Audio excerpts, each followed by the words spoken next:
What is going on, guys? Jack here, and welcome back to Park to Prem here with Town Town. Today we have the end of Season 18 wrap-up. We're starting off with the FA Cup that you can see here. We're then going to take a look back on the season, how things have played out. And of course, just as a reminder, in less than a month's time, we're going to be back because the World Club Championship is happening this summer. So, yeah, lots of stuff to look forward to in the next couple of episodes. And of course, if you missed yesterday's video, or rather, the day before yesterday's video, do go check it out. If the Frank Lampard wearing a hoodie and kind of dressed with like a Grim Reaper wasn't enough to make you watch that video, maybe me pleading to you will be. Of course, there wasn't an episode yesterday. I apologise. I was ready to record it in the evening, and then I passed out on my sofa and woke up and it was the morning. Yeah, perhaps a sign that I need to sleep more and work a little less. But anyway, we're back again today. As I said, it's the end of season recap and wrap up. But before we talk about all the end of season stuff, we've got an FA Cup to win. And well, in terms of team news, we're actually in a really good spot. A lot of players coming back from injury, so I can fairly comfortably just select our best 11 preset. This is the team that I think we're going to go with today. I kind of want to have Leskinen in the team somewhere. I think we might drop Chalet. Jarno Leskinen, one of the big earners at the club, one of the loyal servants of the club as well. However, I will hold up my hands and admit I am potentially looking to sell him at the end of this year. He's on far too much money. He's valued very highly. This year he played 11 games and he played very well in those games. But he was also playing the deep line playmaker role, which, I mean, if we just look at how well Kaiser did in that role, it's kind of just a given that players get high average ratings in that area, so you can never really read into it too much. But anyway, this is the team we're going to go with. Norman Shvetsov Frost up front, Holman, Matasevic and Kaiser in the middle, Vincent, McCassie, Cesar and Mateus Aurelio at left back, centre back and right back respectively, and of course Morrigan in goal. Hopefully we can end things on a high here. It is Arsenal, it is a chance at a domestic treble. Of course, we've already won the Carabao Cup, we've won the Premier League. Can we add, well, a third competition to, well, our season? It'd be lovely to do it, to get a domestic treble. It'd be a good way to cap up this year. I don't think it'll ever quite mask over the pain that I feel having, just struggled in the Premier League, previous years, but also the Champions League this year. That's just, it's weighing heavily on my mind. Anyway, I realised that I didn't restart the game before I hit start record, and I've left the game on overnight, so it's going to run really, really slowly. So rather than me waste time talking over this screen, I'll come back to you when I'm in game. Okay, so finally we've loaded into the game. It took a minute and a half. I don't know why this happens. I've mentioned this multiple times throughout this series, so I apologise because I'm going to sound like a broken record. But for some reason, just leaving Football Manager running, even if I'm not doing anything else on my PC in that time, coming back to it, I always have to restart the game. And in infinite wisdom, I didn't restart it before starting today's episode, so that's why it's a bit slow and a bit delayed. Even just some of the clicks are a bit, well, weird. So let's hope we can get a nice, comfortable win here. Then I'll go restart the game and come back for the end of season wrap-up. But anyway, we're playing Arsenal, as I already said. They finished 10th in the league. They've had a pretty awful year. This is their route into Europe. They are going to be desperate to win it. I'm hoping that we're just going to be able to turn up and give the kind of performance that we've given throughout this year. Arsenal, a very beatable team, a team who aren't a established top team in this save game anymore, really. They have struggled the last few years to make it into Europe, and well, if they fail here, finishing 10th, suddenly they look very mid-table and average. But well, maybe we shouldn't describe them as mid-table and average, because after 11 minutes they have taken the lead with the first shot of the game on target. It was Kabiru with it. The ball worked down this right-hand side by Bones, who, if I'm not mistaken, used to play for Fulham. A player who I had my eye on at one point as England manager, decided not to sign him. Apparently he's now just doing bits for Arsenal, and well, he's put them ahead. Well, via a secondary assist, I suppose. Anyway, we'll get a bit shouty. I'm not going to go into over-panic mode just yet. This is a situation we found ourselves in before, and while Norman whips it in over everyone, falls to Shvetsov. Can he get it in the back of the net? What is happening? Boshi has it in his hands. A pile of bodies, limbs everywhere. But the keeper just emerges with the ball in his hands, and I can't really describe what happened there. We'll say risky. Apparently there was a clear-cut chance in there, so maybe I should feel hard done by. Anyway, they're on the attack again here. They've only had that one shot all game in the first 22 minutes, but it did find the back of the net.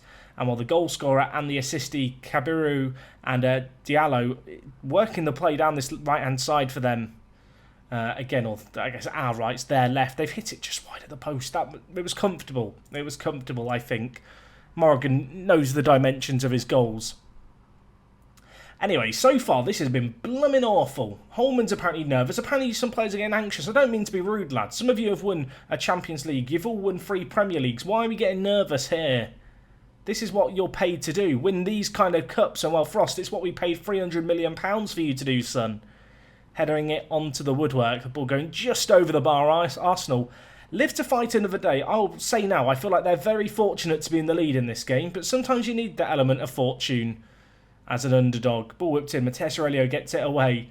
I was thinking just, after the last episode where, of course, we did wrap up the unbeaten season, I was sat thinking about how we've not been FM'd this year. I was about to say, could this be the day? Not if Andrei Shvetsov has anything to say about it. Norman with the assist, but that was all on Shvetsov.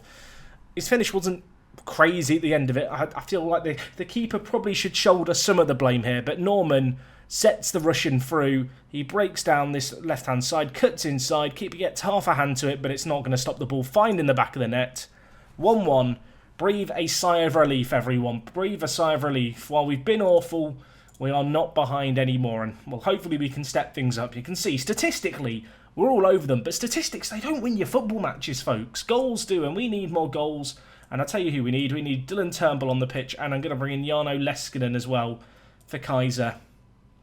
If this is going to be Leskinen's last game, I'm going to make sure he gets to enjoy it with some of the old guard, the likes of Dylan Turnbull and obviously Shvetsov up front, players who have played alongside each other for over half a decade at this point in the case of Leskinen and Shvetsov. For Turnbull and Shvetsov, I think it's coming up to 10 years now. So, ongoing relationship, that one. Anyway, Matheus Aurelio to Turnbull on off the bench. Definitely the kind of player who can have an impact here. And while speaking of the devil, here he is. Oh my word, Dylan. Welcome back to the team. 19 goals for the season. Not bad for your 5th choice striker. And, Aurelio turning provider. Ball squared inside initially. Turnbull gives it back to him. Returns the favour. The game lagged a little in the initial replay here as he hit it. Look at that effort. Bang. Smashes it in at the near post. Keeper doesn't even move. The game just couldn't quite process what was happening here. A dominant display in this game. And, well, now we've got our noses ahead. I'm going to demand more. And hopefully we can go for blood now. Hopefully we can just get 1 or 2 more goals and be a bit relentless here in this game. Vincent wins it. Bringing the ball forward. No one really alongside him. Needs to go on his own. Does go on his own. Beats a man. Lays it back to Norman, who dinks it. I think that was a cross. It very nearly ended up nestling in the back of the net. I mean, at 2-1, it's still finely poised, this game. For all the dominance we've had, we've not killed off this match. And they're on the attack here. Kabiru with a huge tackle. The goal scorer. Pulled off the splits there as he went for it. Leskinen. Bit of a nervy back pass by the young Finn, but we'll let him off. Now with Claudio Holman. Vincent on this left-hand side. He's had a little bit of space to work in, and well, that ball to Shvetsov is superb. Can he square it? Turnbull's there, back post saved and then cleared away. Oh my word, Dylan. I feel like the cross was just a bit too looping to him. It gave the keeper a chance to get across his line to get and cover off Turnbull's effort, but nevertheless, he probably should be scoring that, shouldn't he, Dylan? We'll give him the benefit of the doubt. I mean, the chance isn't over. Maybe that wasn't the chance. My heart says it was. My head says maybe keep going. Their players are all uninterested. Our players are looking nervous. Boys, it's the FA Cup. It's not exactly the World Cup final, is it now? Anyway, we've got one more sub to do. Who do I want to bring on? Eeny, meeny, miny, mo. Sammy Tennell. Come on for Vincent. Tennell, another player, homegrown at the academy right now. In the starting team, not the starting team, but the 11 on the pitch, 3 players who have been products of our academy over the last 18 years. Tennell, Matasevic and Turnbull. The only 3 in those 18 years who have ever really come close to breaking into the first team. But make no mistake, they've been important. And while speaking of the devil, Dylan Turnbull is going to get 20 for the season. Norman turning his sister again, showing how he was able to get 15 assists in the Premier League this year. Lovely ball to the back post. Dylan Turnbull lurking away. And that should make sure of it. We are going to be winning our 2nd ever FA Cup. Kind of surprised we've not won more, but it's been a competition that Man City have just been so dominant in over the years. But yeah, 20th goal of the season for Dylan Turnbull. Not a bad way to end things. They had 2 shots all game, Arsenal, completely shut down in this fixture. And while we can savour the confetti, we can enjoy the occasion. The FA Cup is ours. Turnbull and Shvetsov on the scoreline. On the score sheet, rather. Congratulations, lads. What a great performance that is. You absolutely love to see it.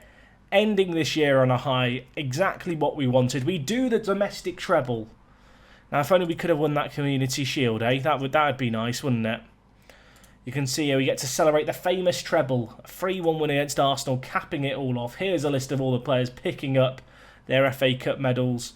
I think, as I said, this is only the second time we've won it.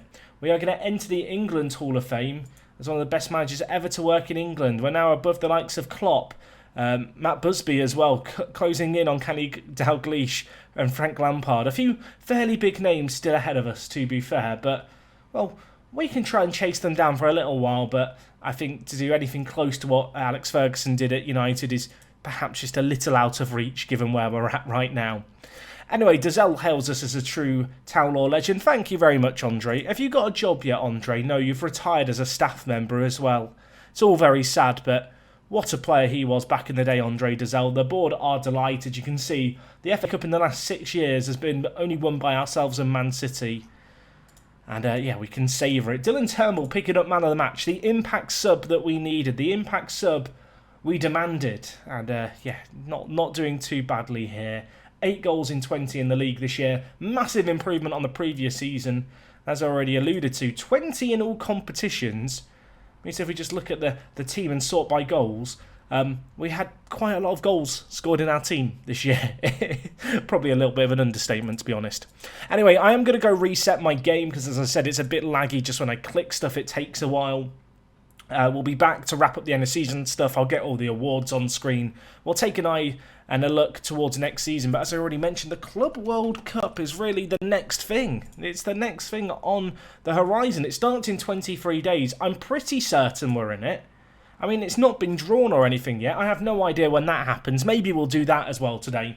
Either way, a few more things to get through. Thank you for watching this episode so far. If you're enjoying the video, do drop a like on it. And let's get into the end of season review, shall we? Okay guys, so we are back here for the end of season portion of today's episode. Of course, season number 18, and well, an unbeaten season. It makes me feel warm and fuzzy inside to see this news item, an item that I've not seen in so long. But yes, we're celebrating after managing to go an entire Premier League season without losing, winning an incredible 31 of 38 games. It wasn't without his heart-stopping moments. And yeah, you can see late equalisers against Brighton and West Brom. I mean, of all the teams to need to get late equalisers against, those were the ones that we had to get them against. Meanwhile, 5-1 win against Tottenham, 2-0 triumph against Man City. Lots of highs on the pitch. And as you can see here, Andrei Shvetsov finished top goal scorer with 20 goals. Kaiser and Morrigan, also very good performers. And in fact, of all the players to praise me, it's the one we gave £300 million to. Mike Frost, patting me on the back, telling me, Gaffer, you did good. Thank you, Mike. We've achieved more with an unbeaten season than you did at Man City. Let's be honest. Anyway, you can see here the overall best 11 for Town Law Town. And you can see following the completion of this season, 2 players have been added in. Those players are Roger Makassi and Matasevic. I can't believe it's taken Matasevic so long to get into the best 11. It's kind of hard to now get your head around the fact that as a club, if we just look here, we've now been in the Premier League for the past, well, 6 seasons. And when this whole series is 18 years long, 2/3 of the time we've had has been since our, well, second promotion up. And because of the way we rose through the leagues really quickly and had quite a high turnover of players, actually the overall best 11 is made up mostly of players that you're all too familiar with because they're still in the club right now. Obviously, Turnbull and Shvetsov up front. Shvetsov on 299 goals. It's not bad, is it? Andy Eric playing out on the left-hand side went obviously to Stuttgart this year. He's had one of the best seasons I think I've seen him have ever. Yeah, he's ended up with a 7.76 average rating. I mean, have we been robbed here? Was he just... Maybe he was worth all that money he was asking for. I think I'm too proud as a person to go and sign him again and acknowledge that maybe we made a mistake there. But he's in the team. Shuttleworth in there as well. Where are you, Shuttleworth? You're currently playing for Colchester. Meanwhile, the rest of the team, I think, with the exception of Soretta, is just players that you're very familiar with, at least in terms of the starting 11. On the bench, you've got players like Zach Gannon, who unfortunately retired age 27, DKM, who's still at the club, Kamwenda, who's retired completely, Leighton Stewart is at the club as a scout, And Jimmy Norris has recently retired and become a manager. I did have a close eye on him, but I don't think he's quite ready to make the step up to be an assistant manager for us here at Towlaw. Anyway, if we look at the end of season awards here, you can see Kaiser getting player of the season. That strikes me as a little bit of a surprise, but he has improved tremendously this year. What an incredible playmaker. Obviously 19 flair, 19 vision, 16 passing. He's just an incredibly talented player. So good as far as deep line playmakers go, not only because of his attributes, but also a lot of his player traits are just super useful. Stuff like dictating the tempo, coming deep to get the ball, liking to switch the play as well. Really plays into what makes him such a special player for us. You can see Ben ended up picking up signing of the season, which I think is probably borne out the fact that we didn't make a lot of signings this year. But to be fair, when you look at his average ratings for a player who turned 19 right at the very end of the year, he's done pretty blooming well for us. Kaiser winning Young Player of the Year and Kevin Deacon with Goal of the Season. I'm hoping this isn't going to take too long to load. What happened here? We were taking on Rotherham. It was in the Cup, a rotated team. Deacon at left back. He's right-footed, so I'm half anticipating him to cut inside. Is it just me who, sometimes when it comes to goals of the season, just can't remember the goals in question? This one came in, well, the second minute. I mean, a good goal. I think there were better goals. In fact, I'd argue that Matasevic's goal, his first one in the last game of the season against Norwich, was better than that. But Kevin, you won the award, so congratulations. You can see the team of the year here. Matthias Aurelio not in at right back. Kevin Deacon given the nod. I think that will prove to be a little controversial. In terms of our overall season review, an amazing season. Our moment to forget was apparently a 2-2 draw at home against Liverpool. I'm perfectly fine with that being the moment to forget. Elsewhere, we lost the Community Shield. We lost in that first round of the Champions League. But besides that, enough competitions with winner alongside for me not to feel like it was a disappointment of a season. You can see here, in terms of expectations for next season, not a great deal changing. A load of club culture stuff that we're required to stick to, which always makes things fun. We will need to increase the commercial revenue, maintain the best youth system and whatnot in the world. I mean, we can do that, no problem. I'm pretty confident. After the last couple of years, we're going to be fine. Next season, they expect us to win the Premier League and also reach the Champions League final. Oh, that makes me nervous. The bar has been set high, apparently.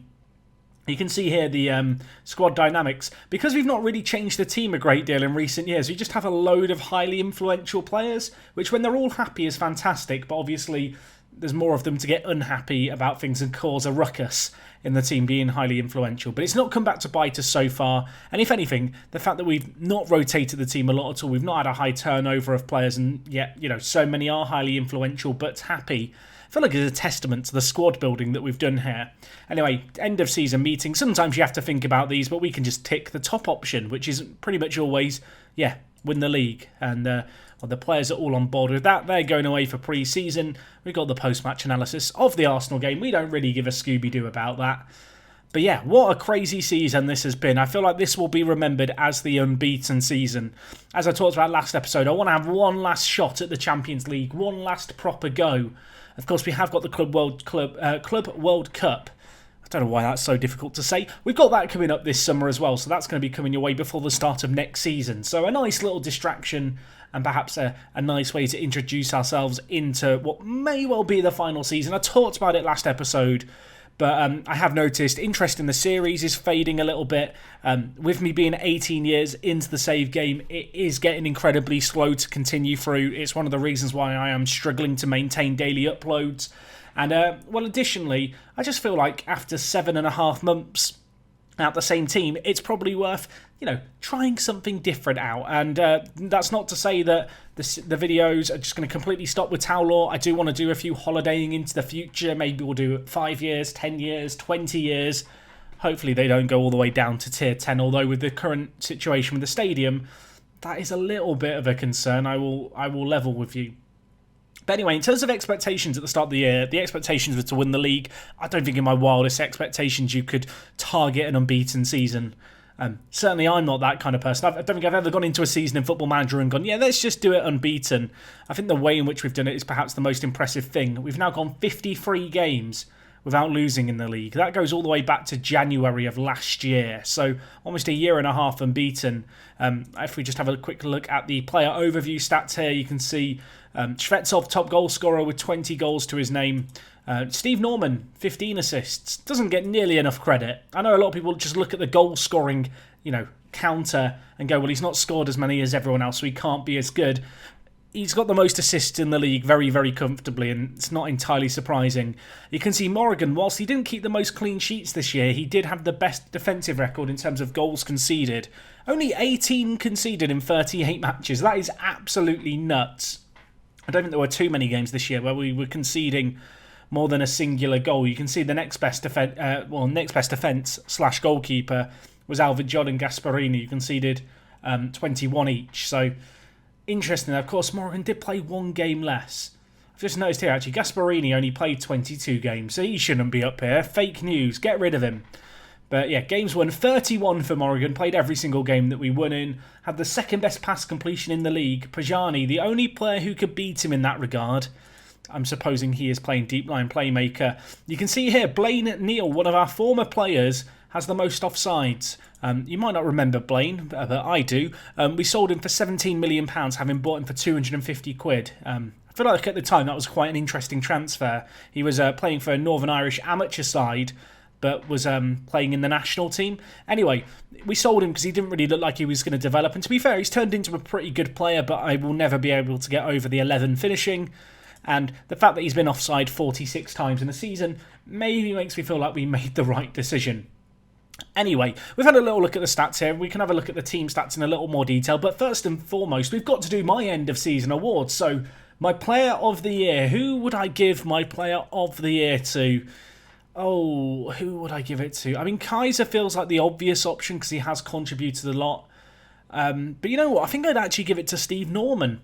If I'm honest, I feel like not just because of how well he's done this year, but because he was my player of the year because I didn't really expect him to do as much as he's done. He really has improved so much during the previous season at Juventus. It was going to be interesting to see how he would get on adapting to the Premier League, where previously he had struggled quite a lot with a big price tag looming over his head, but he's shouldered off all those doubts. He's managed to wriggle them off, and he now looks like an absolutely world-class player. He is so, so good. He is 23 years old, so many years ahead of him with fantastic service, and yeah, he's just a little bit crazy. So for me, he would be my player of the year. In terms of surprise package, who would I give it to? I think Sammy Tennell. And he's the kind of player who maybe if he was playing more matches, he would have been right up there in terms of my player of the year. But 22 years old, of course, came back to the club for 72 million from Birmingham. You can see he got 7 assists in 15 games, which was incredibly large. That put him at, I think, joint 4th for assists in the league, despite having only played in half the games. Had a little injury setback halfway through the season, but has improved so much and, really been a pleasant surprise, really. We're training him to play right wing back because I really see him being that James Milner versatile player for us. And yeah, make no mistake, he is a tasty and very, very good little player for us. And I think you could even give him most improved. I don't want to give him most improved because I don't want to give everyone the same award. So for my most improved player, who would I give it to? I feel like Cesar this year has improved a lot again, and maybe I'm mistaken here because I feel like he's just been improving year on year on year. When you look at his all-time development, what an insane amount of progress for a player. But in the last 12 months, if you look at it, I mean, he's not improved that much. Well, he has. That's the thing. He's 22, so he has improved quite a lot for his age. I don't know if I could really label him as the most improved, but certainly a player who surpassed my expectations of him at the beginning. I'm having a think and I'm having a wonder. I feel like you could almost give it to Dylan Turnbull as well. Last year got 1 goal in 14. This year did get more first team opportunities as a starter. Got 8 goals to his name in the league, 12 in cup competitions for a 20 goal haul for the season. Deserves a lot of credit for that, Dylan, and he is still playing regularly for the England national team. It's something that comes up. People ask me, what became of the England national team after you left, Jack? You kind of ran out in a blaze of glory. Well, here's the thing, guys. 4 players in the England national team play for us. You've got Turnbull, Norman, Austin, and Kevin Deacon is an England international. I know he gets memed on a lot for not being very good, but genuinely, he's just an unsung hero of the series. Signed for 16 million. It's his 7th year at the club, and whilst, he doesn't play every game and he's not the most fashionable player in the world, when we do play him, he usually puts up good performances, and in fact, he's had his best year ever at the club. And at 27 years old, he's a player who's entering his prime, and I'm all too happy to have in the team. He is one of those players who has more reasonable wage demands and, does just do the business for us. In terms of clubman player who has served the club well, I'm going to go with Leskinen just because, as I mentioned last episode, and did I mention it last episode or earlier in today's episode, I am looking to possibly moving him on. I just feel like he's an immense player. He's been great for us, but I look at some of the players coming through our ranks and I look at his wages and he is just on far too much for what he offers. I mean, if we just compare him to Ben, who is obviously a not too dissimilar player. Where are you, Ben? Where's Ben? Ben. Oh, of course, Ben's his first name. Jack, just find Ben. Here we are. If we just compare Ben and Leskinen, why can I not compare them? They can both play centre mid. Football Manager, please. Well, okay, we're not allowed to compare them. But if we were to compare them, I don't think there's too much difference between them. And given the fact that Leskinen is valued so highly and is on so much money and has only played 11 games this year, I do feel like maybe we'll let him go. I feel like I'll analyse it. If we can't get more than 60 million, then maybe we'll hold on to him. But if this is going to be his last year, I'm going to give him the Clubman Award out of, courtesy. In terms of my disappointment of the year, I want to give Aurelio it, to be honest, because Deacon finished ahead of him in the team of the year. And when you look at his average ratings in the league, he's been absolutely appalling now for 3 seasons in a row. Really just collecting a paycheck. And I mean, if last year was disappointing, at least he had a few standout performances this year. He's just really struggled. I mean, he's got, an okay number of assists in all competitions, but only 2 in the league is absolutely shocking. So I'm sorry, Mateus. Another player who's only got 2 years left on his current contract, although he is looking to renegotiate. He wants 350k. I may look to sell Mateus Aurelio. I may well look to do it. We have Sammy Tinelli who can come in. Kevin Deacon can play there as well. And Alex Boyo, to be honest, is slowly but surely learning the art of playing right wing back and probably wouldn't be that bigger a step down. And given the fact he's 20 years old and he's English, maybe I should be looking to give him the opportunities. I don't know if we can compare him and Deacon yet, because unfortunately Boyo is still just learning the right back position. But once he's got it in his back pocket, I think he could be the man to replace Aurelio this summer. If I did want to, get rid of some of the players who are asking for a bit too much, players who perhaps are at risk of being lost on frees and don't contribute as much as they should for their wages, maybe we make that move happen. You guys can let me know. Anyway, in terms of the team overview, 41 goals to Svetsov, 22 to Frost, 20 to Turnbull, Cancino with 18 as well. What an insane season for goals. In terms of assists, it's crazy how far ahead Norman is than everyone else. But then behind him, you've got Matasevic, Tanel, Frost, Vincent. Had a very good year, to be fair, Vincent. Joined us last season, of course, for 85 million. And when you compare him to Mateus Aurelio, he's been the golden boy of the fullback positions. He's just, lived up to the expectations, really. At 28 years old, he is getting on a little bit, perhaps going to start to decline in the coming years. But I feel like as he starts to decline, maybe in 2 or 3 years' time, if we do choose to stick with him, Sammy Tinel is ready and raring to go as the long-term replacement, albeit a slightly more attacking fullback option for us. But yeah, all in all, just a crazy season. I mean, the stats you expect to be good. I think actually the thing that stands out to me the most is, if we just sort all of our players here, the amount of players who have been involved in first-team football. I mean, 22 players in the squad have made over 10 appearances, either as a starter or on off the bench this season. That is a really, severe amount of rotation, and to rotate the team that much and go unbeaten is no mean feat whatsoever. Anyway, let's have a little look at the general overview of the club. You can see here, Conwenda, Dazel and ourselves listed as club legends. Sonny Best, Shvetsov up into the icon category alongside Turnbull and Kaiser. And elsewhere, Leskinen, Frost, Cancina, Shuttleworth and Molyneux. Where are you, Molyneux, right now? You're still playing for Lorient, living it up. You've got a contract for another 2 years. To be fair, he's still a very good player for them. You can see double-figure goals the last few years. Considering they got him for 650k, they got an absolute bargain there. But I don't know, there's something nice about seeing James Molyneux just playing regularly and scoring lots and lots of goals for us. But yeah, in terms of facilities, obviously, they've not downgraded, which I guess is good. The new stadium is not on the cards. If you don't know, when you continue forward in Football Manager, your facilities do downgrade. It's something that I don't think we've had happen at Towler at all, which is kind of nice. You can see here, financial fair play. We've made a profit of 572 million in the period of time they're going to check in. In the Premier League, 410 million pounds in profit. No extra tax stuff. You can see here the end of season commercial summary. So highest selling shirt is Frost, then it's Cancina, Shvetsov, Norman, and then Turnbull. So it's just the 5 strikers, which is kind of odd, but I'm not going to argue with it. You can see here non-domestic sales accounting for almost, well, a really large chunk. I was going to say almost 20%, but almost 20 million of 33 million is impressive. You can see overall most of the money stuff went up. The only one that went down, unfortunately, was the broadcast revenue, which is entirely down to the fact that we didn't make it quite as far in the Champions League. Although we've got a few new sponsorship deals, which is nice. New budget as well for our scouts. Nice. Oh, brilliant. Right on cue.